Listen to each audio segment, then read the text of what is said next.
Hi, welcome back to the Gabster channel. I'm Gabby, and today I'm gonna showcase here a little tiny phono preamp, but also can be also a preamp as well. It's called the Ampapa by Douk Audio, and they also sell them, I think, under different brand names as well. It's a great little box that has, like I said, it's a phono input and a line input. So it's a preamplifier. This is not an amplifier, so you're still going to need an amplifier to hook to this thing. In my case here, I've got it hooked up to a vintage Dynaco ST70. And we have a Soren's TD166 vinyl record player. Unboxing the Ampapa preamplifier is pretty nice. This actually says it says designed by Ampapa in Washington, USA. Actually, you can see the difference. The packaging is different actually than the regular Douk Audio stuff. It's more like the Apple kind of packaging stuff. So there's spent quite a bit of money on the packaging. So you could see here the amp inside.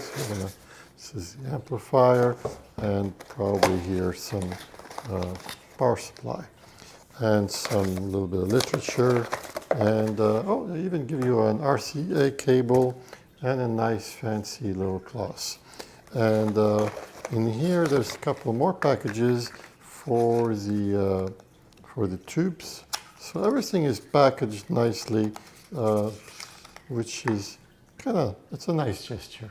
So I'm going to pop these tubes in here. So the whole unit is not very big, as you can see. It's pretty small. It's nice, actually. It feels heavy. So we have the phono input, and we have a line input, and then basically RC out, and this is just power. On the front, we have 3 dials, and they're actually very nice. They have like a little click, click, click on them, so they're actually nice and smooth. And here we have, you can select if you want the phono or line input, and this is just power, and this is just some fancy lights if you want to have some fancy lights. I'm not a big fan of the lights, but they're there. You can actually turn them off, so if you don't like them, you don't have to use them. So the unit has a couple of tubes, and these are Jan 5654. They are made in the US. I believe these are vintage tubes. There's quite a few of them. They are not expensive. They're quite inexpensive actually, but they are good tubes.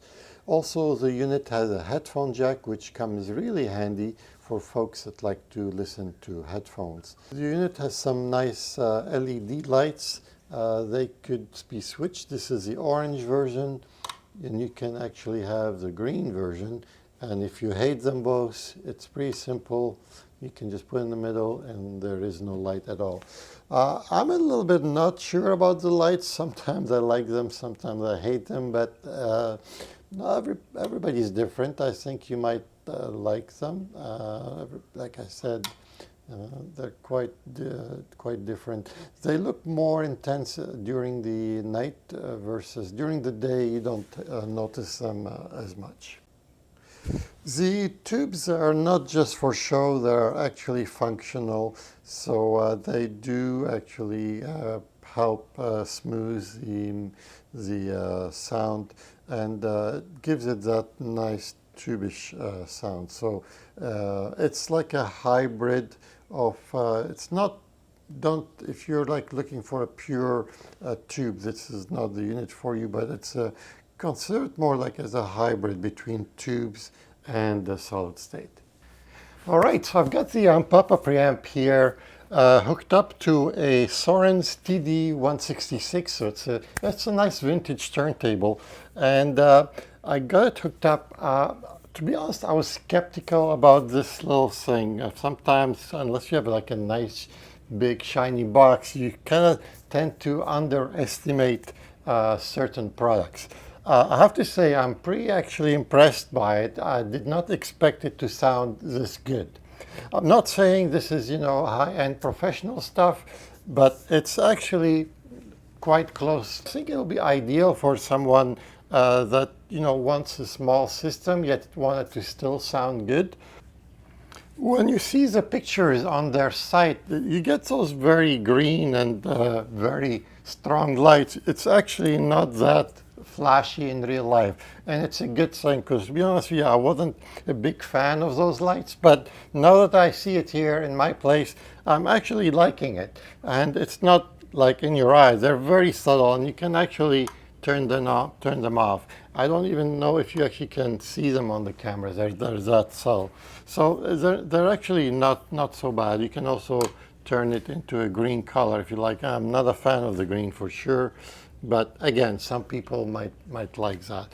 Having those things aside, I really like the tone control. I find that whenever you are on, you don't have $10,000 speakers here, so your speakers are going to be suffering in one area or another. Your room may not be ideal. Sometimes people use small things set up like this because they have a small room, so the room may not be ideal for your listening, and the tone controls come in really handy. And when I recall when I was young, I loved tone control. I used to play with them all the time. I loved it. I used to always crank the treble a little bit more bass.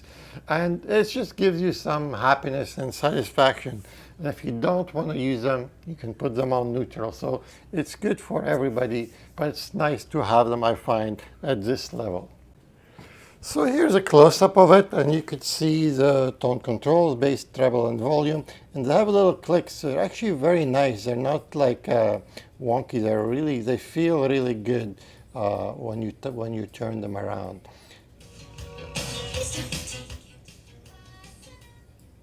So here's the volume and treble and bass and your tubes here. You've got your connection here. This thing takes a line input, so it's not just to use with turntables, and mind you, that might be the primary feature you would buy this unit, but you can also hook it up to another line. So say you have a DAC or maybe a CD player or whatever it is, so you can toggle, and you can toggle between line and phono on this switch here. So it's a little unit that could appeal to a lot of people that are trying to set up a system in a small setup that doesn't require huge boxes.